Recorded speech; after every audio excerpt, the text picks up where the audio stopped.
All right, I'm going to show you trig substitution. We'll call it part 2. I'm just going to show you 3 more examples of it. So here's another example. And again, I got a radical, and how do I clean this up? So again, I can use sign, and here's why. I got number minus variable, and the only one of the choices of these 3 choices on the right here is number minus variable is sign. So that's going to clean it up.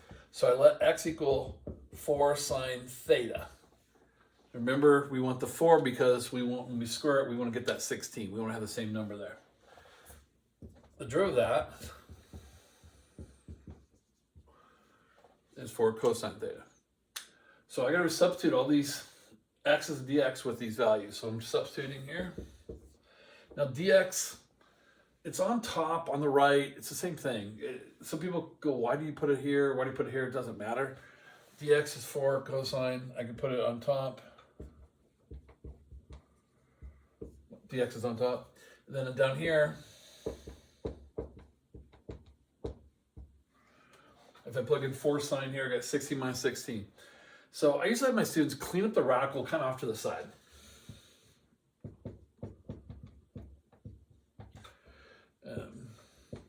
1 minus sine squared is cosine squared. That's why we pick it. So now the top is 4 cosine. And the bottom square root of that is also 4 cosine. So that 4 cosine was already there. The square root of that, square root of 16 cosine squared 4 cosine. So that just cancels to be 1.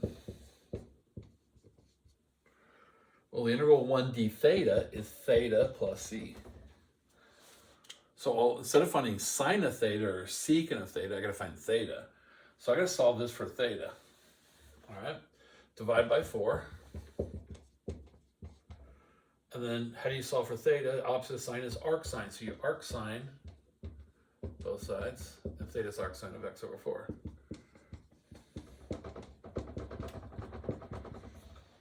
And then you switch it to x. Now I picked this problem on purpose.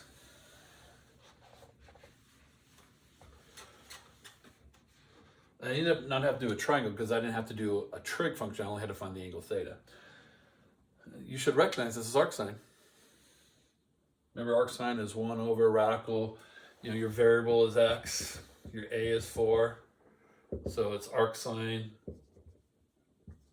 of x over 4 plus c. There's no 1 over a with arc sine, so it was just arc sine. So I did that on purpose just so you guys could see, like, if you recognize arc sine, you can finish right away, but you could do trig substitution and still find its arc sine. We can verify that. All right, kind of cool little problem. All right, let's try this next guy. So since I have a plus, this is the cleanup part, I'm going to substitute with tangent because that's the one that has the plus there. So I'm going to do x equals tangent theta, and derivative of that is secant squared. So let's substitute. Again, dx here, secant squared. And then I got to plug in here tangent squared plus 1 to the 3rd power. To the 3/2 power. Okay, tan squared plus 1 plus tan squared is secant squared. I have secant squared to the 3/2 down there, which means square root of secant squared, secant, and then cube it. So this is actually secant cubed. You take the square root, then cube it. So I have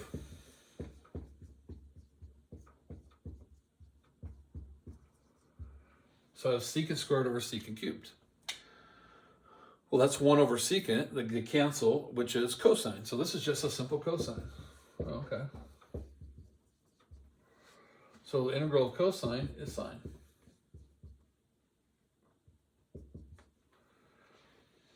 Now again, I've got the integral, but I'm in terms of theta, so I got to solve it. So I know I can draw a triangle because I know what tangent theta is x, but I need to find sine of theta. So I go, well, if I know one trig function, I know them all. So that's why we draw triangles. Tangent is x, so opposite over adjacent is x. Third side will be radical x squared plus 1. And then sine is opposite over hypotenuse.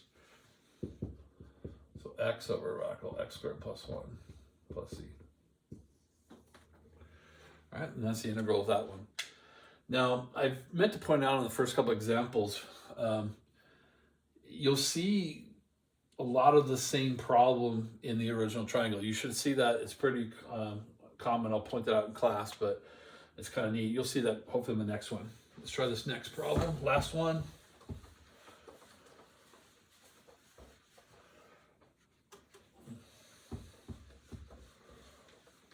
Maybe still have plenty of room here. Example number 5. I wrote it down. I got 25 minus x squared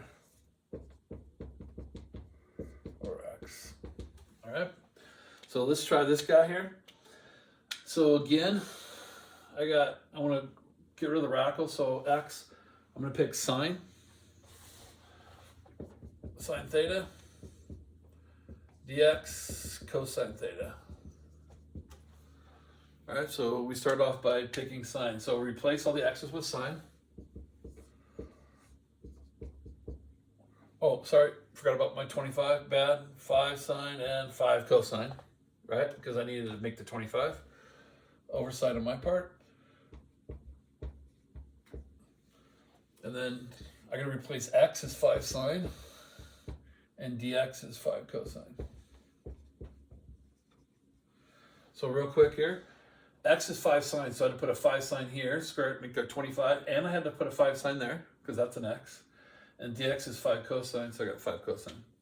So all I have to do is clean up this radical, and it's going to clean up nice every time. So I can pull out a 25. That's why we pick a trig function here, because we know that we can convert them. All right, and then that's cosine squared. And the integral of that would just be 5 cosine. So I get 5 cosine times 5 cosine over 5 sine. All right, a little different. Nothing's canceling here. So let's move all the numbers out. I get 5. I get 25 over 5. But I have cosine squared over sine. That's not really normal here. So, but here's something I can do. I know that cosine squared is 1 minus sine squared. So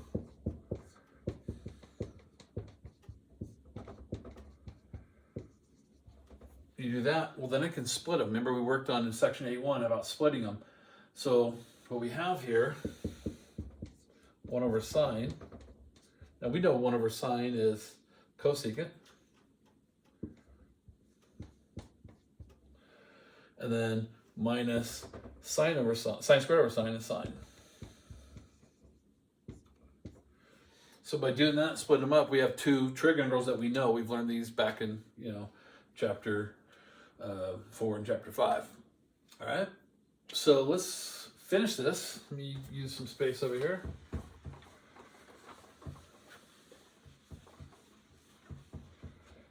All right, so the integral of cosecant, remember, it was negative ln cosecant plus cotangent, and I got the 5, so I got negative.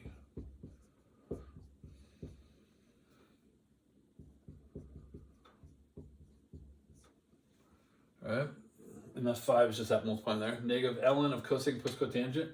Integral of sine is negative cosine, but we have a negative sign, so it's cosine, so 5 cosine.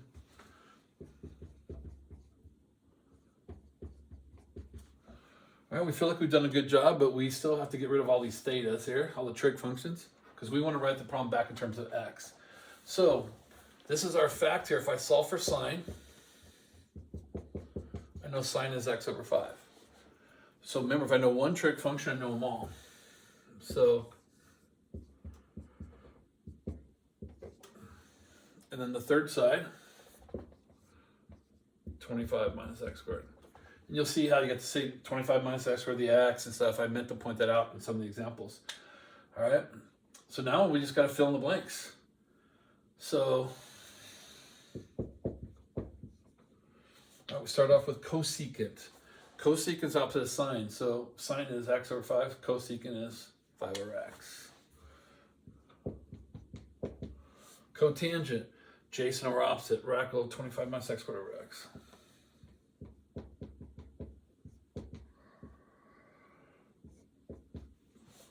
Cosine, this over 5. So I have 5 times this over 5. So those 5s will cancel. So, but I'll show that.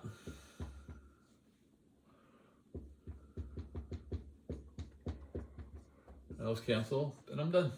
And I changed everything, okay? So that's trig substitution in the second part, and we'll do plenty more in class.